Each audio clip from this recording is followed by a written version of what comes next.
देखो fast computer basis रहा classification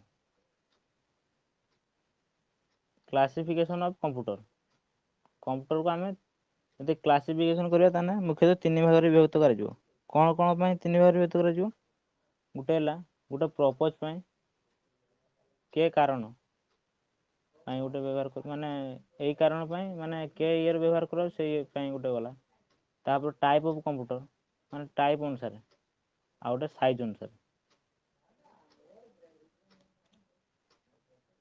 देखो देख आमर ये क्लासिफिकेशन ऑफ कंप्यूटर गला फास्ट देला टाइप ऑफ कंप्यूटर को 2 भाग में विभक्त कराला गोटे जनरल पर्पज आ गोटे स्पेशल पर्पज जनरल पर्पज और स्पेशल पर्पज क्या कहुए देखु जदि आम जनरल व्यवहार करिया माने डीटीपी करिया बा गेम खेलिबा बा कौन सी माने वीडियो देखिबा बा माने बेसी स्पेसिफिक काम हो नथिबो एक्सेल करिया माने एक्सेल बाड़ीबा बा वर्ड माने पेंट करिबा एमएस एक्सेल जहाँ गला सेगुड़ा सब माने कौन हो स्पेशल जाऊ ना एटा हला जनरल पर्पज माने ऑफिस पाखर आरंभ करके निजस्व पीसी लैपटॉप जी सब गला से प्रायतः आसुँ कौन जनरल पर्पज आम जनरल व्यवहार कर किंतु स्पेशल पर्पज जो आसुँ स्पेशल पर्पज माने कौन आम कौन गोटे स्पेशल कैटेगरी व्यवहार करें धर जो आम पाणीपाग मापिया बा गोटे बड़ बड़ कंपानी चलैया तो मेन कंप्यूटर गोटे थाए से स्पेशल ता भीतर समुद्र गभीरता मापिया से गुड़ा को तापर आउ गुड़ा व्यवहार होता है स्पेशल कंप्यूटर जेटा माने स्पेशल माने गोटे किसी निर्दिष्ट काम व्यवहार होता है स्पेस रो मापा जीवो केते उच्चता अछि बा केते फ्यूल अछि सेगुडा पय स्पेशल माने ओनली खाली से साइंटिफिक माने कंप्यूटर को गले चलियो ताको आमे स्पेशल पर्पज कंप्यूटर कहि परियो तापर जदा व्यवहार करबा टाइप अनुसार माने बाय टाइप अनुसार जदि आमे व्यवहार करबा टाइप अनुसार आमे कोन 3 प्रकार देखबा एनालॉग डिजिटल हाइब्रिड एनालॉग देखो फास्ट डिस्कशन करछु एनालॉग का कहबा एनालॉग हला एनालॉग कंप्यूटर प्रायतः समस्त देखिछ उच्चमी तो अछि आमे अनुमान करिया फायदा मोटरसाइकिल देखो एनालॉग मीटर डिजिटल मीटर उच्चन जति आसु प्रायतः डिजिटल मीटर एनालॉग मीटर नाही सब बंद हे गलानी एनालॉग मीटर देखो गाड़ी रो आगरे नाक थाए स्पीडोमीटर जेटा सेटा एनालॉग मीटर माने घंटा घंटा परी घुरे जेटा स्पीड अनुसार डिजिटल आसु कोन एरको टाइम सेटा डिजिटल कंप्यूटर डिजिटल रो देखाय सेटा डिजिटल कंप्यूटर तापर हाइब्रिड कंप्यूटर जेटा हमें बोथ हाइब्रिड माने डिजिटल प्लस एनालॉग दुटा सारा मिसला जेतले सेटा हला हाइब्रिड कंप्यूटर तापर साइज एंड कैपेसिटी यदि आम साइज अनुसार व्यवहार करिया ताने ताको micro mini main frame and super computer micro computer देखो जेटा बा पीसी कंप्यूटर ताको आम निजे निजस्व व्यवहार करता है यह बहुत छोट आ ताको सब आड़े नहीं जावाई संभव होता है घर व्यवहार कर निजर पर्सनल काम व्यवहार कराए तापर आसला मिनी कंप्यूटर ताठू टिके बड़ ताठू प्रोसेसर जी थाए ताठू अधिक प्रोसेसर न थाए जहाँ आम ताठू उन्नत मान कम व्यवहार कर बैंक मिनी कंप्यूटर लगी तापर मेन फ्रेम कंप्यूटर ताठू डेवलपमेंट कंप्यूटर जहाँ माने मिनी फर्म माइक्रो कंप्यूटर बहुत उन्नत आम व्यवहार कर सुपर कंप्यूटर जहाँ बहुत बड़ बहुत इलेक्ट्रिसिटी नहीं थाए माने छोटा प्रायतः चारिटे व्यवहार कराएनि खाली ओनली स्पेस से व्यवहार कराए स्पेस प्रोजेक्ट से व्यवहार कराए माने सेटा एत बड़ आकार जे गोटे गोटे घर भी नहीं पारे और तार बहुत स्पीड काम कर पारे आउ डिजिटल कंप्यूटर जब कंप्यूटर है ओनली से कोडिंग व्यवहार करते कोडिंग 2टा डिजिट थाए गोटे 0 एंड 1 ए दुटा डिजिट ଭିତରେ ସେ ସବୁ ବୁଝୁଥାଏ। ତୁମେ ଏ ଟାଇପିଂ କଲେ ସେ ଏ ଟାଇପିଂ ସେ ଶୁଣି ନଥାଏ, ସେ ଏ ଏଣ୍ଡ 1 ଏଇ ଦୁଇଟା କୋଡ଼ିଂ କି ଶୁଣୁଥାଏ। ଆମେ ଡିଜିଟାଲ ଯଦି ଯାହା ବି ଟାଇପିଂ କରିବା ସେ ଜଣକା ନାଁ ଲେଖିଲେ ସେ ନାଁ ବି ସେ ଶୁଣେ ନାହିଁ, ଓନ୍ଲି ସେ ଦୁଇଟା ଡିଜିଟ୍ ମାଧ୍ୟମରେ ସେ କାମ କରିଥାଏ। ଦ୍ୟାଟ୍ ଇଜ୍ 1 ଆଣ୍ଡ 0 ଏ ଦୁଇଟା ଡିଜିଟ୍କୁ ଲେଖିକି ସେ ସବୁ ଜିନିଷ ସଲ୍ଭ କରିଥାଏ, ସବୁ problem. Generation of computer period କେ ପିରିୟଡ଼ କେତେ ଆଜି ପର୍ଯ୍ୟନ୍ତ ମାନେ 5ଟି ପିରିୟଡ଼ ଅଛି କମ୍ପ୍ୟୁଟରର। First period, second period, third period, fourth period, fifth period. ଫାର୍ଷ୍ଟ ପିରିୟଡ଼ଟା ଆରମ୍ଭ ହେଉଛି 1964ରୁ 1959 ମସିହା ପର୍ଯ୍ୟନ୍ତ। ଯେତେବେଳେ ସେଟା ଯେତେବେଳେ ଆରମ୍ଭ ହେଇଥିଲା ଫାର୍ଷ୍ଟ ପିରିୟଡ଼ କମ୍ପ୍ୟୁଟରଟା, ସେଟା ଦେଖ Eckert and Mauchly developed the first electronic computer ENIAC ENIAC in 1944 ମସିହାରେ ସେ ଡେଭଲପ୍ କରିଥିଲେ। କେଇଠି ନା ୟୁଏସ୍ର। ଫାର୍ଷ୍ଟ ସେତେବେଳେ କ'ଣ କରୁଥିଲା ନା ଭ୍ୟାକ୍ୟୁମ୍ ଟ୍ୟୁବ୍ ଭାବରେ ଭ୍ୟାକ୍ୟୁମ୍ ଟ୍ୟୁବ୍ ଗୋଟେ ବ୍ୟବହାର କରାହେଉଥିଲା ସେ ମାନେ ଫାର୍ଷ୍ଟ ଜେନେରେସନ୍ କମ୍ପ୍ୟୁଟର। ତାପରେ ସେଟା ଯଦି ଟାଇମ୍ ମାଗେ ତାହେଲେ ଏଇ 1946ରୁ 1959 ସେଠୁ କ୍ୱେଶ୍ଚନ୍ ପଡ଼ିବ ଯେ ଫାର୍ଷ୍ଟ ଜେନେରେସନ୍ କମ୍ପ୍ୟୁଟର ଡେଭଲପ୍ କେଇଠି ହେଇଥିଲା ଆଉ କେତେ ମସିହାରୁ କେତେ ମସିହା ଭିତରେ ତାର ମାନେ ଚାଲିଥିଲା ସେଟା ଫାର୍ଷ୍ଟ ଜେନେରେସନ୍ଟା। ଯେହେତୁ ପିଢ଼ି ପରେ ପିଢ଼ି ଠିକ୍ ସେହିପରି ମାନେ କମ୍ପ୍ୟୁଟର ବି 5ଟା ପିଢ଼ି ଆଜି ପର୍ଯ୍ୟନ୍ତ ହେଇସାରିଛି। ଫାର୍ଷ୍ଟ ପିଢ଼ି, ସେକେଣ୍ଡ ପିଢ଼ି, ଥାର୍ଡ଼, ଫୋର୍ଥ, ଫିଫ୍ଥ ଏତିକି ଜାଗା ଯାଇଛି। ତାପରେ ସେଟା ଫାର୍ଷ୍ଟ କ'ଣ ହେଲା ନା ସେମାନେ ସେତେବେଳେ ତ ହାର୍ଡ଼ ଡିସ୍କ ବା ସଫ୍ଟୱେର୍ କିଛି ନଥିଲା ଏତେ, punch card and paper tape ମାନେ ସେକେଣ୍ଡାରୀ ଷ୍ଟୋରେଜ୍ ଭାବରେ ବ୍ୟବହୃତ ହେଉଥିଲା। ସେତେବେଳେ ବହୁତ ଲିମିଟେଡ଼ ଷ୍ଟୋରେଜ୍ ମାନେ ଅଳ୍ପ ମାନେ ବହୁତ କମ୍ ଜିନିଷକୁ ଷ୍ଟୋର୍ କରି ରଖିହେଉଥିଲା। ତାପରେ ମାନେ ଯଦି ଆମେ ଗୋଟେ ଇନପୁଟ୍ କରିବା ଗୋଟେ ଜିନିଷ ଆଉଟପୁଟ୍ ହେଲା ବେଳକୁ ବହୁତ ସ୍ଲୋଲି ହେବ, ମାନେ ଆଉଟପୁଟ୍ ହେବ ଯେ କିନ୍ତୁ ଯଦି ହେବ ବହୁତ ସ୍ଲୋ ହେବ ଆଉ ଇଟ୍ ଇଜ୍ ନଟ୍ ପୋର୍ଟାବୁଲ୍ ମାନେ ଏହାକୁ ଗୋଟେ ସ୍ଥାନରୁ ଅନ୍ୟ ସ୍ଥାନକୁ ନେବା ଆଣିବା ପାଇଁ ଏତେ ସମ୍ଭବ ନୁହେଁ। କାହିଁକି ସେତେବେଳେ ଯେତେବେଳେ ଡେଭଲପ୍ ହେଇଥିଲା ଫାର୍ଷ୍ଟ କମ୍ପ୍ୟୁଟର ବହୁତ ବଡ଼ ଆକାର ଥିଲା। ଗଲା ତାପରେ ଫେର୍ କ'ଣ ହେଲା ନା ବହୁତ ଇଲେକ୍ଟ୍ରିସିଟି ସେ ବ୍ୟବହାର କଲା। ସେତେବେଳେ ଗୋଟେ ବହୁତ ବଡ଼ ଯେତେବେଳେ ଯନ୍ତ୍ର ତିଆରି କଲେ ତା ତ ବହୁତ ଇଲେକ୍ଟ୍ରିସିଟି ଦରକାର ହେବ। ସେଥିପାଇଁ ଯେତେବେଳେ ଫାର୍ଷ୍ଟ ଜେନେରେସନ୍ କମ୍ପ୍ୟୁଟର ସେ ବହୁତ ଇଲେକ୍ଟ୍ରିସିଟି ଦରକାର କଲା। ତାପରେ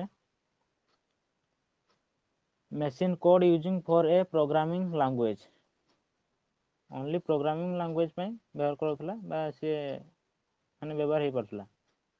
ଯଦି ୟାକୁ ଏକ୍ଜାମ୍ପଲ୍ ଧରିବା ତାହେଲେ କ'ଣ ହେଲା ନା ଇନିଆକ୍, ତାପରେ EDVAC, ୟୁନିଭାକ୍, IBM 701 and IBM 650। Generation କହିଲା ମାନେ ସେକେଣ୍ଡ ଜେନେରେସନ୍ ମାନେ ଦ୍ୱିତୀୟ ପିଢ଼ି ହେଲା କମ୍ପ୍ୟୁଟର 1959ରୁ ମାନେ ଯେଇଠି ସରିଲା ଦେଖ 1946ରୁ 1959 ଜାଗା ସରିଲା ମାନେ ଫାର୍ଷ୍ଟ ଜେନେରେସନ୍। 1959ରୁ ଆରମ୍ଭ ହେଲା 1965 ଜାଗା ସେକେଣ୍ଡ ଜେନେରେସନ୍। ଏଇଟା ଫାର୍ଷ୍ଟ ଜେନେରେସନ୍ଠୁ ଅଧିକ ଟିକେ ଇଫେକ୍ଟିଭ୍ ହେଲା। ମାନେ କ'ଣ କରାଗଲା ସେତେବେଳେ ଏଇଟା ଟ୍ରାଞ୍ଜିଷ୍ଟର ୟୁଜ୍ କରାଗଲା। ମୋର କମ୍ପାର୍ଟମେଣ୍ଟ ମାନେ ସାଇଜ୍ଟା ବହୁତ ମାନେ ଜଣେ ଗୋଟେ ସ୍ଥାନରୁ ଅନ୍ୟ ସ୍ଥାନକୁ ନେଇ ହେବ। ମାନେ ଆଗରୁ କ'ଣ ଥିଲା ନଟ୍ ପୋର୍ଟାବୁଲ୍ ମାନେ ଗୋଟେ ସ୍ଥାନରୁ ଅନ୍ୟ ସ୍ଥାନକୁ ନେଇ ହେବ ନାହିଁ, କିନ୍ତୁ ଏହାର ସେକେଣ୍ଡ ବେଳକୁ କ'ଣ ହେଲା ନା ଗୋଟେ ସ୍ଥାନରୁ ଅନ୍ୟ ସ୍ଥାନକୁ ବ୍ୟବହାର କରିହେବ ବା ସାଇଜ୍ ବି ଠିକ୍ ହେଲା, ଯାହାଦ୍ୱାରା ଆମେ ସବୁକିଛି କରିପାରିବା। ମ୍ୟାଗ୍ନେଟିକ୍ ଡିସ୍କ ୟୁଜ୍ କରାଗଲା। ତାପରେ ସେକେଣ୍ଡାରୀ ମେମୋରି ଭାବରେ ବ୍ୟବହୃତ କରାଯାଇଛି ମ୍ୟାଗ୍ନେଟିକ୍ ଡିସ୍କ। ତାପରେ ଏହାକୁ କ'ଣ କଲା ୟାର AC ଦରକାର ମାନେ ସିଏ ଏୟାର କଣ୍ଡିସନ୍ର ରହିବା ହିଁ ଦରକାର। ମାନେ ସେ ନର୍ମାଲ୍ ଘର ରହିପାରିବ ଯେ ମାନେ ଏତେ ସୁଇଟେବୁଲ୍ ସେ ନୁହେଁ। ପ୍ରାୟତଃ ଯେତିକି ସବୁ AC ବ୍ୟବହାର କରାଯାଉଛି ସବୁ ମାନେ ହୁଏତ ଘର ଯେଗୁଡ଼ା AC କରାଯାଉଛି ସେଗୁଡ଼ା ତ କହିହେବନି, କିନ୍ତୁ ମାନେ ଅଫିସ୍ ବା କୌଣସି କମ୍ପାନୀର ଯେତିକି ବି ବ୍ୟବହାର କରାଯାଉଛି ସବୁଗୁଡ଼ା AC ହିଁ ଦରକାର। କାହିଁକିନା ତା ଭିତରେ ସଫ୍ଟୱେର୍ ଯେଉଁଗୁଡ଼ା ଅଛି ସଫ୍ଟୱେର୍ ବା ଯେତିକି ସବୁ ଭଲ ମାନେ ସଫ୍ଟୱେର୍ ଜିନିଷ ଯେତିକି ଅଛି, ହାର୍ଡ଼ୱେର୍ ତ ଏତେ ଦରକାର ନାହିଁ AC, କିନ୍ତୁ ମାନେ ସଫ୍ଟୱେର୍ ଯେତିକି ଅଛି CPU ଭିତରେ ସେଟାକୁ ଟିକେ ଥଣ୍ଡା ହେବା ଦରକାର। ତା ପାଇଁ ତ ଫ୍ୟାନ୍ ଲାଗିଛି, ଫ୍ୟାନ୍ ତା ଭିତରେ ଲାଗିଛି, ଗୋଟେ ଛୋଟ ଫ୍ୟାନ୍ ଲାଗିଛି।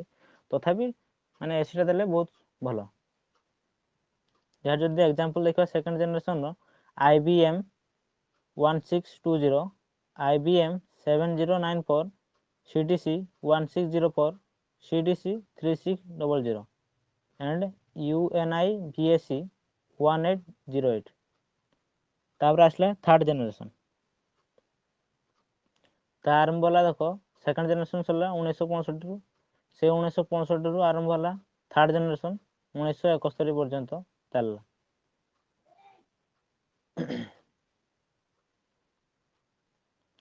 एटा जतकी माने सेकंड जनरेशन जहा थिला ताटू आउट डेवलप माने गरम बहुत कम है आगु जो फास्ट चल माने फास्ट जनरेशन सेकंड जनरेशन बहुत हीट होता तापर कंज्यूम लेस इलेक्ट्रिसिटी माने आहरी माने फास्ट जनरेशन सेकंड जनरेशन टू आहरी कम इलेक्ट्रिसिटी से ग्रहण कला बहुत प्रकार भाषा गुड़ी को से व्यवहार कर पाला।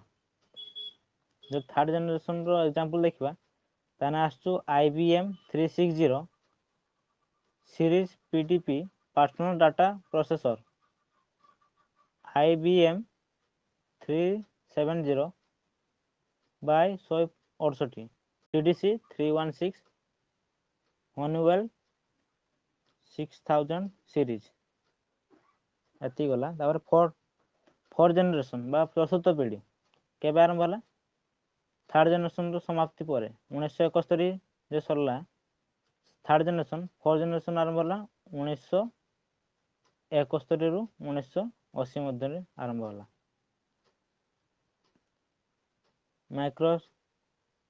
माइक्रो प्रोसेसर बेस आरंभ होला माने सेते प्रोसेसर आगु एते भल नथला एटा फर्स्ट जनरेशन आरंभ होतला प्रोसेसर केट बारो card and paper tab set बारो आरंभ होतला ए बहुत माने टिके बहुत डेवलप हलान सेते माने तीनटा पीढ़ी आरंभ हो सरी गलानी 4 नंबर पीढ़ी चलची सेति पई बहुत पाखाबो कि सेते जुगर बहुत डेवलप हलान।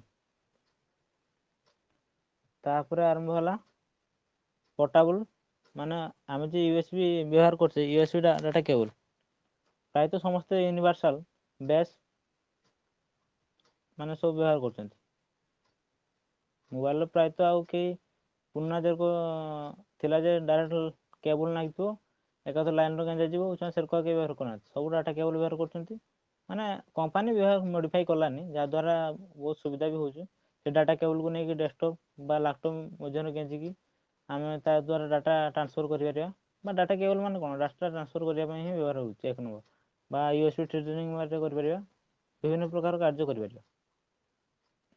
तापर ए जे फोर जनरेशन तो कोन हला ना आमे नॉन एसी माने रिक्वायर्ड माने एसी रो रखले भी होबो न रखले होबो काहे कि हीट बहुत कमी गेलान हीट सेते को माने पूर्वरु आरी बहुत हीट होतला तापर परे हीट बहुत कमी गेलान माने टेम्परेचर सेनु कमी होउछ माने पीढ़ी पर पीढ़ी जेतले भल भल टेक्निक यूज करा होउछ जा द्वारा हीट येटा कमी दिया होउछ। आगरो देखियो पुनाकाड़िया मोबाइल माने पुनाकाड़िया मोबाइल नै एई मोबाइल भी अछि उछुका टाइम रो गोटे गोटे जे गेमिंग मोबाइल नुहे सेगुड़ा बहुत गरम हुए बट जे गोटे गेमिंग मोबाइल घंटा घंटा धरिकी से फ्री फायर पबजी खेलुथिबे किंतु सेनकर एते हीट होबो नै सेटा हला गेमिंग प्रोसेसर सेति पई या जदि देखिबा इंटरनेट ए जे फोर जनरेशन रो इंटरनेट भी व्यवहार हेतला आरंभ होइसी सेटु बागरो internet was introduced in this system ए फोर जनरेशन बेलको इंटरनेट व्यवहार हेतला या जदि एग्जांपल देखिबा ताने कोन हला PDP 11 DEC 10 star 1000 Cray XMP supercomputer जेटा सेटा हमर दरकार नै माने फोर जनरेशन पाखरु आरंभ होइलान सुपर कंप्यूटर पाखाबकी तापर CRAY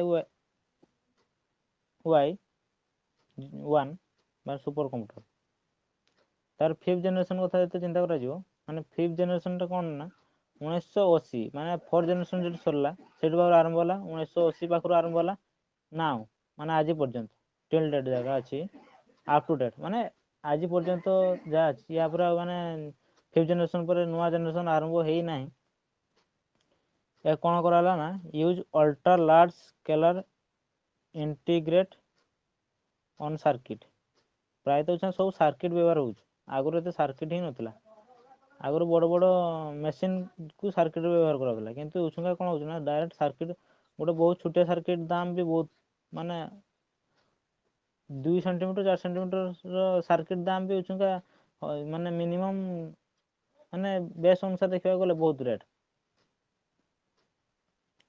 ତାପରେ high level language C, Java, C++, net ଚାଲିଲା, ସବୁ ଜିନିଷ ଚାଲିପାରିଲା, ନେଟୱାର୍କ ପାଇଁ ଠିକ୍ ହେଲା ସୁଇଟେବୁଲ୍।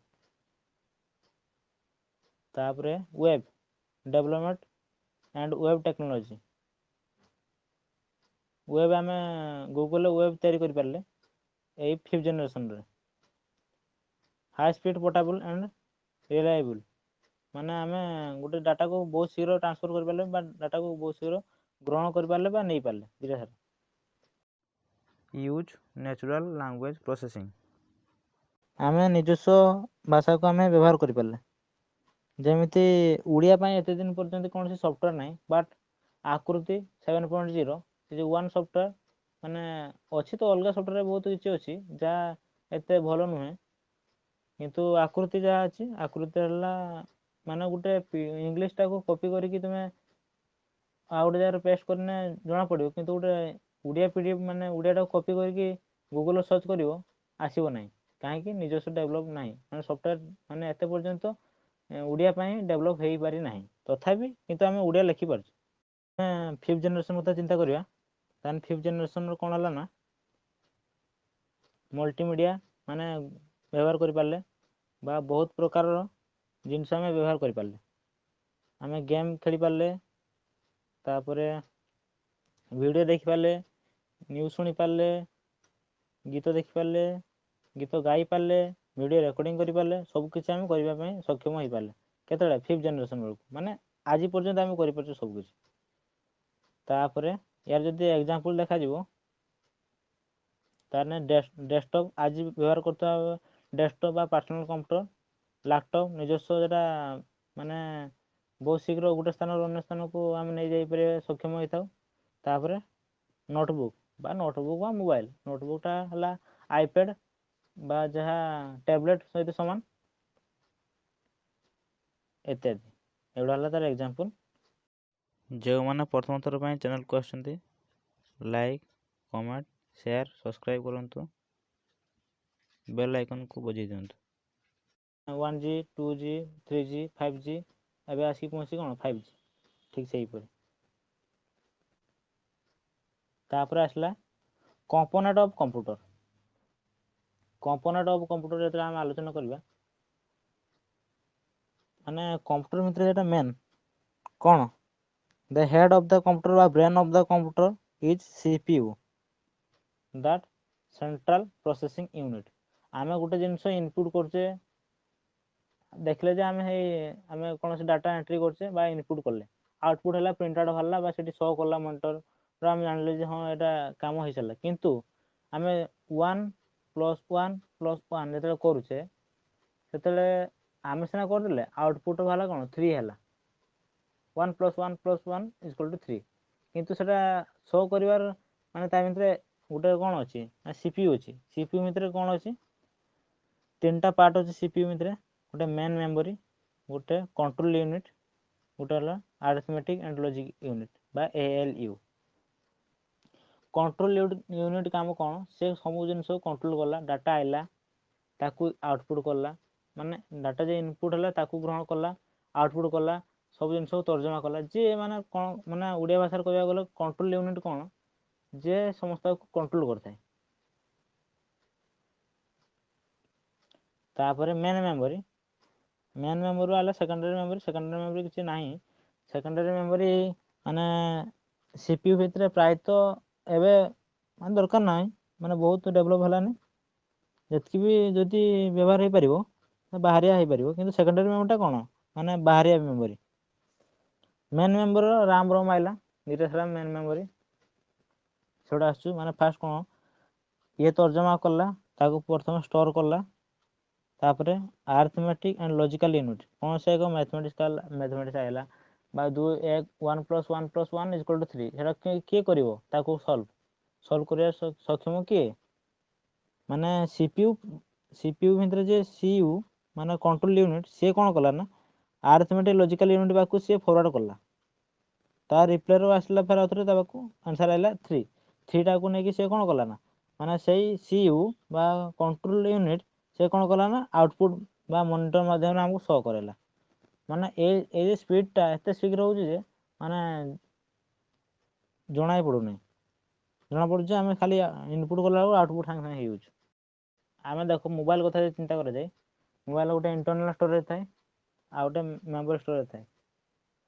ସେଟା ମାନେ 64 ବା 128 GB ଯାହାର ଥାଏ ବା 16, 32 যেগুলো ଥାଏ সেটা ହେଲା କ'ଣ internal storage. Mobile internal storage ଥାଏ ସେଟା 256, ସେଟା ହେଲା internal storage.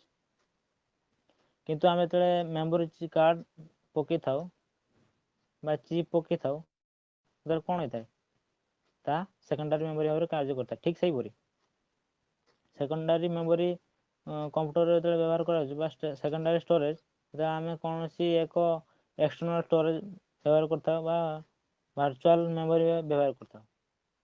Pen drive, external hard drive, Google drive, cloud storage ଏଗୁଡ଼ାକୁ ବ୍ୟବହାର କରିଥାଏ। ଆସିଲା ଏକ୍ସଟର୍ନାଲ୍ ଷ୍ଟୋରେଜ୍, ଯାହା ଆମେ ବାହାରିଆ ଅବସ୍ଥାରେ ବ୍ୟବହାର କରିଥାଉ। କୌଣସି ଏକ କାର୍ଡ଼ ରାଇଟର୍ ବା ପେନ୍ ଡ୍ରାଇଭ୍କୁ ଆମେ କୌଣସି ଏକ ଡେସ୍କଟପ୍ ସହିତ ସଂଯୋଗ କରିବା ଦ୍ୱାରା ସେଥିରେ ଆମେ ଡାଟା ଟ୍ରାନ୍ସଫର୍ କରିପାରୁ ବା ଡାଟା ଗ୍ରହଣ କରିପାରୁ, ଦୁଇଟା କାମ କରିପାରୁ। ସେଟା ମାନେ secondary storage that is permanent storage. ଧର ତୁମ କମ୍ପ୍ୟୁଟର ଲାଇନ୍ ନାହିଁ ବା ଲାଇନ୍ କଟ୍ ଅଛି, ତୁମ ନିଜସ୍ୱ କମ୍ପ୍ୟୁଟର ନାହିଁ, ନିଜସ୍ୱ କମ୍ପ୍ୟୁଟରର ଲାଇନ୍ କଟ୍ ଅଛି ବା ଇଲେକ୍ଟ୍ରିକ୍ ସପ୍ଲାଏ ନାହିଁ, ବନ୍ଦ ଅଛି, ତାହେଲେ ଅନ୍ୟ ସେ ଯେ ସେକେଣ୍ଡାରୀ ଷ୍ଟୋରେଜ୍ଟା ଥିବ ତାକୁ ନେଇକି ଅନ୍ୟ ଏକ ଦୋକାନ ଯାଇକି ବା ଆଉ କେଉଁଠି ବ୍ୟବହାର କରାଯାଇପାରେ, ଯାହା ସେଠି ମାନେ ଯେତିକି ଜିନିଷ ଥିବ ସେଠି ସେତିକି ଜିନିଷ ରଖାଯାଇଥିବ। ମାନେ ସେ ଷ୍ଟୋରେଜ୍ରେ ଯେତିକି ଜିନିଷ ଥାଏ, ଆମେ ଯେତିକି ଷ୍ଟୋର୍ କରି ରଖିଥାଏ ତା ପର୍ମାନେଣ୍ଟଲି ଥାଏ, ଆମେ ଏଠି ନେଇକି ଅନ୍ୟ ଜାଗାରେ ବ୍ୟବହାର କରିପାରିବା। ଖାଲି ସେଇ କାର୍ଡ଼ ରାଇଟର୍ ବା ପେନ୍ ଡ୍ରାଇଭ୍ଟାକୁ ନେଇକି ଗଲେ ସେତିକି ଜିନିଷ ବ୍ୟବହାର କରିପାରିବା। ତା ସେତିକି ଷ୍ଟୋର୍ ହେଇକି ଥାଏ, ସମୁଦାୟ ଜିନିଷ ସେତିକି ଆମେ ଷ୍ଟୋର୍ କରି ରଖିଥାଉ। ତାପରେ ପେନ୍ ଡ୍ରାଇଭ୍ କଥା ଗଲା, USB ଡାଟା କେବଲ୍ ବାଟେ ଯେତିକି ସବୁ କରାହେଉଛି pen drive and card Writer that is different person, ମାନେ ଡିଫରେଣ୍ଟ ଇଲେକ୍ଟ୍ରୋନିକ୍ସ ଡିଭାଇସ୍। ମାନେ pen drive that is permanent, ତା ଭିତରେ ମେମୋରି ଅଛି ପର୍ମାନେଣ୍ଟଲି, ତା ଭିତରେ ମେମୋରି ଆଟାଚ୍, ତାର ନଟ୍ ରିମୁଭେବଲ୍, ତାକୁ ମାନେ ବାହାର କରାଯାଇପାରିବ ନାହିଁ। ବଟ୍ କାର୍ଡ଼ ରାଇଟର୍ କ'ଣ ନା ଆମେ ତା ପଛରେ ମେମୋରି ଚିପ୍ ରଖିଥାଉ, ଯାହାଦ୍ୱାରା ବ୍ୟବହାର କରିସାରିବା ପରେ ମଧ୍ୟ ତାକୁ କାଢ଼ିଥାଏ। ମୋବାଇଲର ବ୍ୟବହାର କରିପାରିବା ବା PCର ବ୍ୟବହାର କରିପାରିବା। ତାପରେ ଏକ୍ସଟର୍ନାଲ୍ ହାର୍ଡ଼ ଡିସ୍କ, ଏଇଟା ମାନେ କୌଣସି ଏକ ଷ୍ଟୋରେଜ୍କୁ ଅଧିକ ପ୍ରକାର ମାନେ ବେଶୀ ଲାର୍ଜ ଆମାଉଣ୍ଟ ଅଫ୍ ଷ୍ଟୋରେଜ୍ ପାଇଁ ଆମେ ଏଇ ମାନେ କ'ଣ ନା ଏକ୍ସଟର୍ନାଲ୍ ହାର୍ଡ଼ ଡିସ୍କଟା ବ୍ୟବହାର କରିଥାଏ।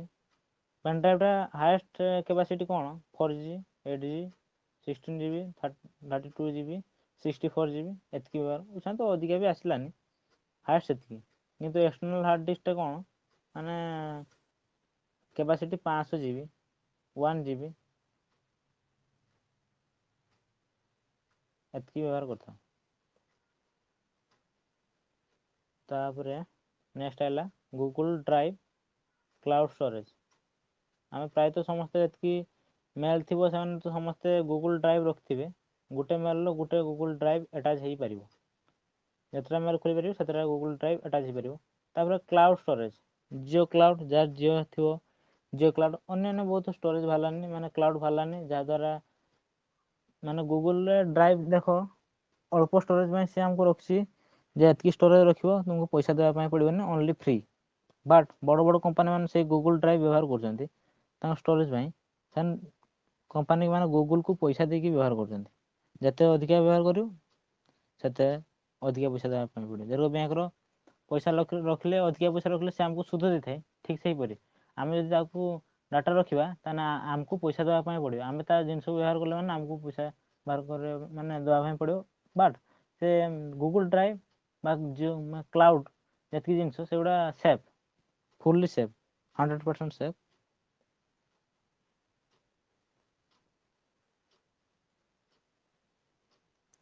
ଏତିକି ସରିଗଲା। ଆମର ଯେ ଫାର୍ଷ୍ଟ ଚାପ୍ଟରର ଡିସ୍କସନ୍ ସରିଲା ଆଜି। ଥିଲା ଇଣ୍ଟ୍ରୋଡକ୍ସନ୍ ଅଫ୍ କମ୍ପ୍ୟୁଟର ସିଷ୍ଟମ୍, ଏଇଟା ସରିଲା।